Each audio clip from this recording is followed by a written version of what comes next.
ॐ यथाग्निर्दाहिका शक्ति रामकृष्णे स्थिता हिया सर्वविद्यास्वरूपं तां शारदां প্রণমাম্যহম। সকলকে নমস্কার। গতদিন আমরা পৃষ্ঠা 192 অবধি পড়েছি। আজ আমরা 193 থেকে পড়া শুরু করছি। বলরাম বাবুকে দেখেছিলেন মা কালীর পাশে হাত জোড় করে রয়েছেন, মাথায় পাগড়ি। বলরাম সেই বরাবরই হাত জোড় করেছিল, কখনো পায়ে হাত দিয়ে প্রণাম করত না। ঠাকুর তার মনের ভাব বুঝতে পেরে বললেন, ও বলরাম, এই পাটা চুলকাচ্ছে, একটু হাত বুলিয়ে দাও না। বলরাম অমনি নরেন কি রাখাল টাখালকে, যে কাছে থাকতো তাকেই টেনে এনে বলতো, এই ঠাকুরের পাটায় একটু হাত বুলিয়ে দাও তো, চুলকুচ্ছে। মহারাজকে আমি ঠাকুরের রঙের কথা জিজ্ঞেস করেছিলাম। তিনি বলেন, এই আমাদের গায়ের রং, এর মতোই ছিল। মা, সে তারা যখন দেখেছে তখন তার সে শরীর ছিল না, সে রঙও ছিল না। এই আমারই দেখো না এখন কেমন রং হয়েছে, কেমন শরীর হয়েছে। আগে আমার কি এরকম ছিল? আগে খুব সুন্দর ছিল। আমি প্রথমেই বেশি মোটা ছিলাম না, শেষে ঠাকুরের শরীর ত্যাগের পর মোটা হয়েছিলাম। দক্ষিণেশ্বরে যখন ছিলুম তখন তো বার হতুম না। খাজাঞ্চি বলতেন, তিনি আছেন শুনেছি, কিন্তু কখনো দেখতে পাইনি। কখনো 2 মাসেও হয়তো একদিন ঠাকুরের দেখা পেতুম না। মনকে বুঝাতুম, মন, তুই এমন কি ভাগ্য করেছিস যে রোজ রোজ ওর দর্শন পাবি। দাঁড়িয়ে দাঁড়িয়ে কীর্তনের আখর শুনত, পায়ে বাদ ধরে গেল। তিনি বলতেন, বুনু পাখি খাঁচায় রাত দিন রাখলে বেঁতে যায়, মাঝে মাঝে পাড়ায় বেড়াতে যাবে। রাত 4টে নাইতুম। দিনের বেলায় বৈকালে সিঁড়িতে একটু রোদ পড়ত, তাতেই চুল শুকাতুম। তখন মাথায় অনেক চুল ছিল। নহবতের নিচের একটুখানি ঘর, তা আবার জিনিসপত্রে ভরা, উপরে সব শিকে ঝুলছে। রাত্রে শুয়েছি, মাথার উপর হাঁড়ি কলকল করছে। ঠাকুরের জন্য শিঙি মাছের ঝোল হতো কি না, তবু আর কোনো কষ্ট জানিনি, কেবল যা শৌচে যাবার কষ্ট।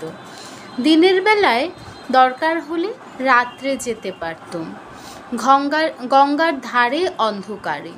কেবল বলতুম, হরি হরি, একবার শৌচে যেতে পারতুম। মা একটু পেট রোগা ছিলেন, তখন কত কীর্তন, কত ভাব। এই যে গৌরদাসী, এরই বা কত ভাব হতো। কেবল নিত্যগোপাল নিত্যগোপাল করত। নিত্য কোথায়, নিত্য কোথায়? আমি বলতুম, কে জানে তোর নিত্য কোথায়।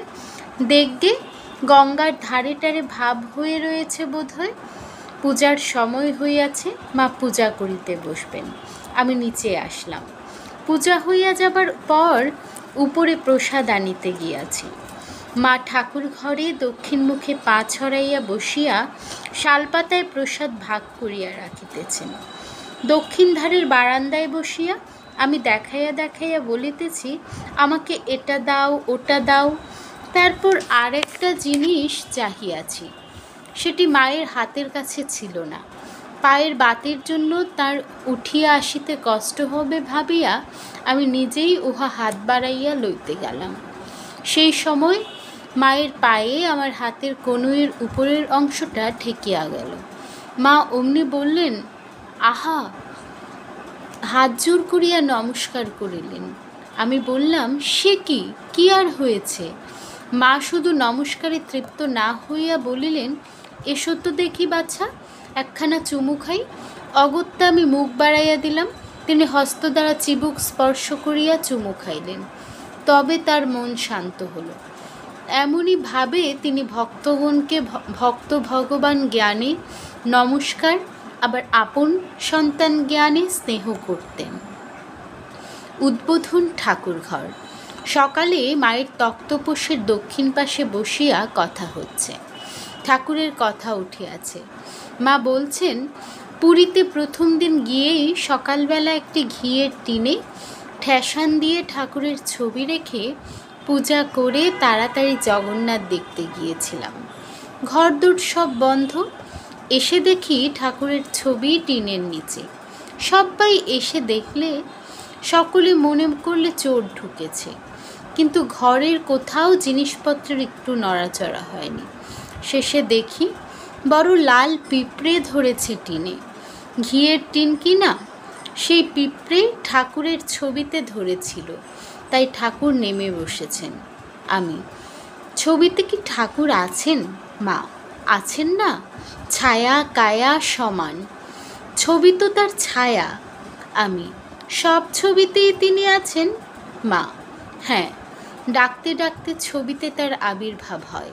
স্থানটি একটি পীঠ হয়, যেমন এই জায়গায় কেউ তার পূজা দিলে ওইটি তার একটি স্থান হলো।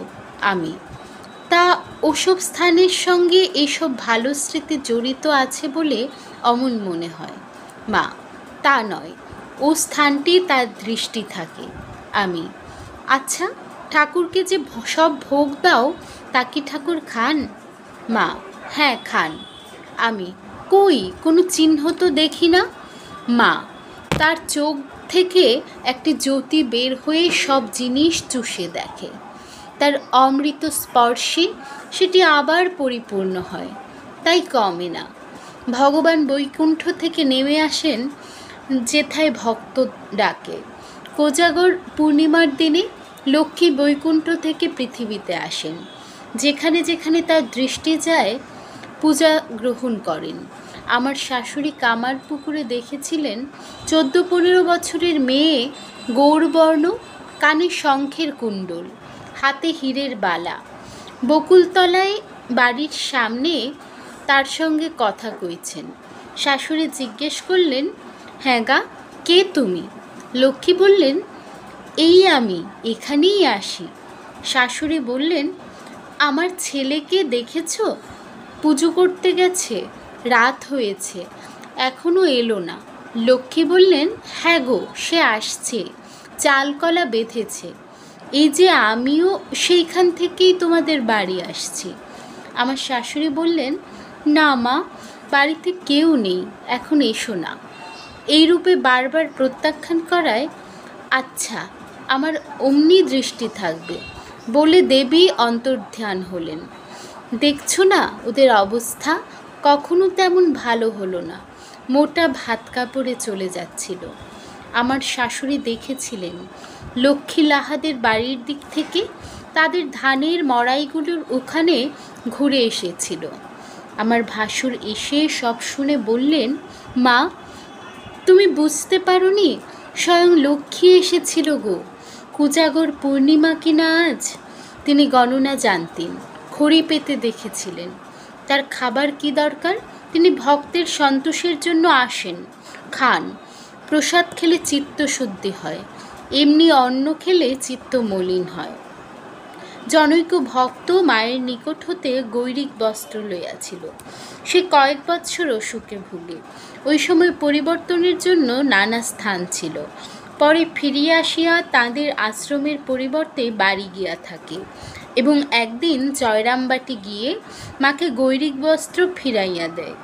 এই উপলক্ষে মা বলেছিলেন, আহা, এর বিষয়ের অন্ন খেয়ে বুঝি মলিন হয়ে গেছে। আমি, সত্যই কি ঠাকুর খান? মা, হ্যাঁ, আমি কি দেখি না যে ঠাকুর খেলেন কি না? ঠাকুর খেতে বসেন, খান। আমি, তুমি দেখো? মা, হ্যাঁ, কারুরটা দেখি তিনি খেলেন, কারুরটা হয়তো দৃষ্টি মাত্র করলেন। তা তোমারও কি সব জিনিস সবসময় খেতে ভালো লাগে?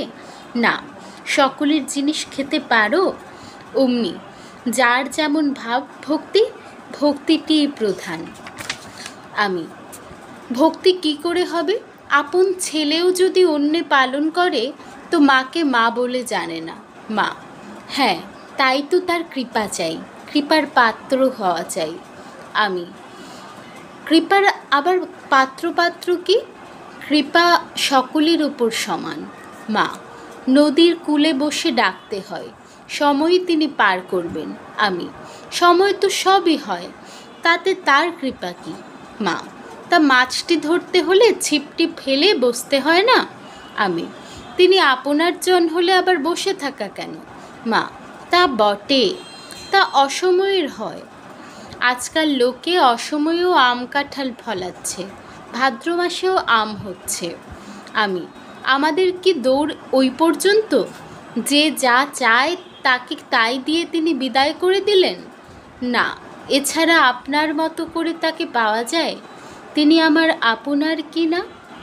মা, হ্যাঁ, তিনি আপনার, চির সম্বন্ধ, তিনি সকলের আপনার, যেমন ভাব তেমনি লাভ।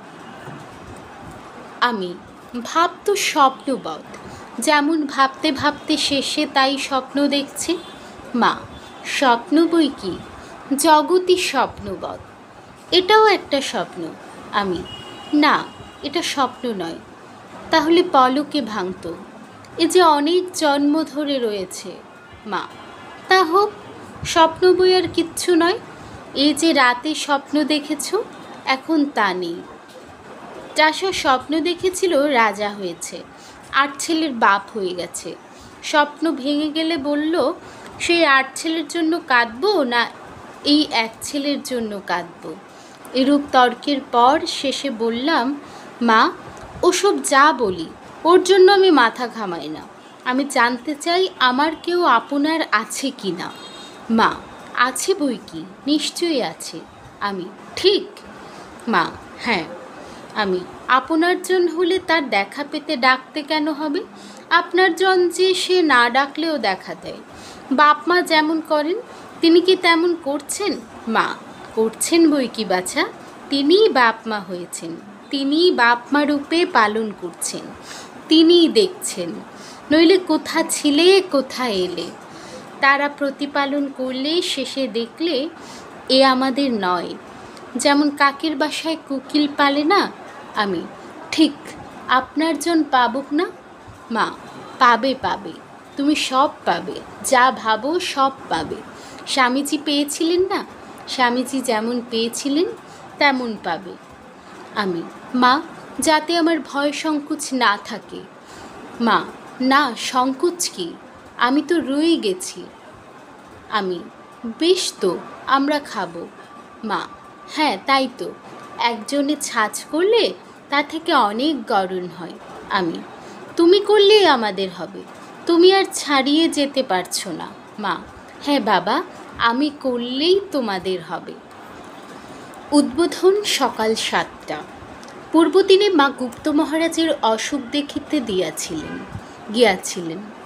বসি ও টাবু গুপ্ত মহারাজের খুব সেবা করছেন। মা সেই কথার উল্লেখ করে তাদের প্রশংসা করছেন। ওরাই সাধু, ওরাই ধন্য। যোগিন চাটুর্যেকেও অর্থাৎ নিত্যানন্দ স্বামীকে তার ছেলেরা অর্থাৎ শিষ্যরা খুব সেবা করছে। পূর্ববঙ্গের তারা সব, কাশীপুরে ঠাকুরের সেবা ছেলেরা সব করত। তিনি তাদের নানা কথায় আনন্দে রাখতেন, বলতেন একটু আনন্দ না পেলে ওরা কেমন করে পারবে। তিনি সবার মন বুঝে চলতেন, সেবার তেমন দরকার হতো না, হয়তো 10-12 দিন অন্তর একটু বাহ্য হতো, তবে রাত জাগতে হতো। খাওয়া তো বড় ছিলই না, একটু সুজি তাও ছেঁকে দিতে হতো। মাংসের জুস হতো, 2 মরা কুকুর তার ছিবড়ে খেয়ে এই মোটা হলো। একদিন তখন অকাল আমলকি খেতে চাইলেন। দুর্গাচরণ 3 দিন পরে গোটা 2 দিন আমলকি নিয়ে উপস্থিত, বেশ বড় আমলকি। 3 দিন তার খাওয়া দাওয়া নেই, ঠাকুরের আমলকি হাতে করে কান্না। বললেন, আমি ভেবেছিলুম তুমি বুঝি ঢাকা চলে গেছো। আমাকে বললেন, ঝাল দিয়ে একটা চচ্চড়ি রেঁধে দাও তো, ওরা পূর্ববঙ্গের লোক, ঝাল বেশি খায়। আর সব রাধা ছিল। বললেন, একখান থালায় সব বেড়ে দাও, ও প্রসাদ না হলে খাবে না। ঠাকুর তা প্রসাদ করে দিতে বসলেন, সেসব দিয়ে ভাত প্রায় এত কটা খেলেন। তবে দুর্গাচরণ প্রসাদ পেল। তখন বাগানে খুব খরচ হয়, 3টা রান্না, ঠাকুরের একটা, নরেন্দ্রের একটা, অপর সবার একটা, চাঁদা করলে টাকার জন্য। এই চাঁদার ভয়ে একজন আবার ভেগে গেল। পাপ গ্রহণ করে তার শরীরে ব্যাধি, বলতেন গিরিশের পাপ, ও কষ্ট ভোগ করতে পারবে না। তার ইচ্ছা মৃত্যু ছিল, সমাধিতে অনায়াসে দেহ ছাড়তে পারতেন। বলতেন, আহা, ওদের একটা ঐক্য করে বেঁধে দিতে পারতুম। এতদিন তো এ বলছে নরেনবাবু কেমন আছেন, ও বলছে রাখালবাবু কেমন আছেন, এই রকম ছিল। তাই অত কষ্টেও দেহ ছাড়েননি। আমাদের পাঠ আজকে এতটুকুই রইল। পরবর্তী দিন আমরা ঠিকের পর থেকে পড়া শুরু করব। শান্তি প্রদানের মাধ্যমে পাঠ শেষ করছি। ওম শান্তি শান্তি শান্তি। হরি ওম তৎসৎ। শ্রীরামকৃষ্ণার্পণমস্তু। সবাইকে নমস্কার, ধন্যবাদ।